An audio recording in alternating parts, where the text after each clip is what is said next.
Ngayong araw nga mga kangkol ay pupunta tayo sa IBP building kasi magbayad tayo ng mga na-miss nating bayarin sa 2023 para bago magpasok ang 2024 tapos na tayong magbayad sa 2023.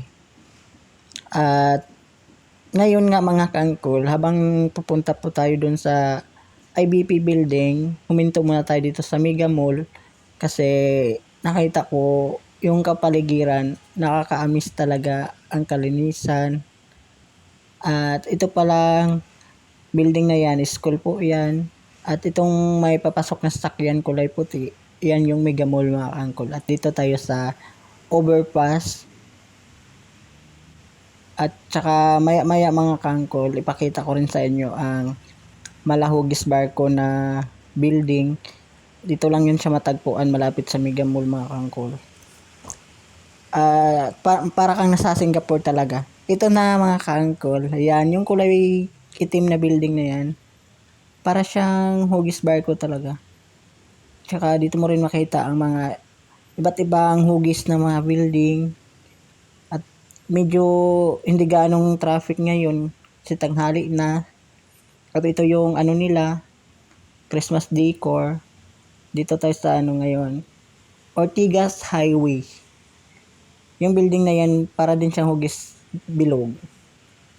Tsaka yung kulay white na yan na building, dyan ako punta ngayon mga kangkol, magbabayad tayo. Ayan. Tsaka nakita ko rin mga kangkol, ano nila, napansin ko, yung overpass nila ang ganda, maladaanan ng tren, yun pala daanan ng tao. Dito lang yan siya sa ano, Ortigas mga kangkol. At habang hinihintay natin na magbukas yung office na pupuntahan natin mga kaangkol, dito ma tayo sa taas ng overpass para hindi din tayo maboring dun sa loob. Ayun, maglibot-libot muna tayo dito. Kaya dati mga kaangkol, takot ako magbiyahe dito sa Manila kasi hindi ko kabisado. Pero ngayon, alam ko na po lahat dito sa Manila kung paano sumakay, paano pupunta. Kaya for the go ang person mga kaangkol. Ang first time ko dito sa Manila mga kaangkol, medyo mahirap talaga. Lalo na hindi mo alam. Pero sinanay ko yung sarili ko na magbiyahe mag-isa, mag-ikot-ikot mag-isa. So ngayon, alam ko na lahat dito sa Manila mga kaangkol. Kaya hindi na ako takot kahit saan ako pupunta, hindi na ako maligaw.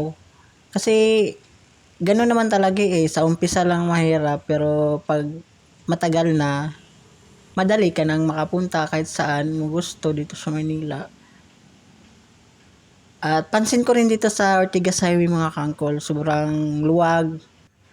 Ayun.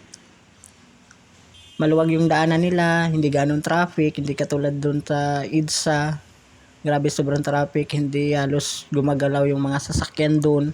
Pero dito pansin ko, maluwag yung daanan nila.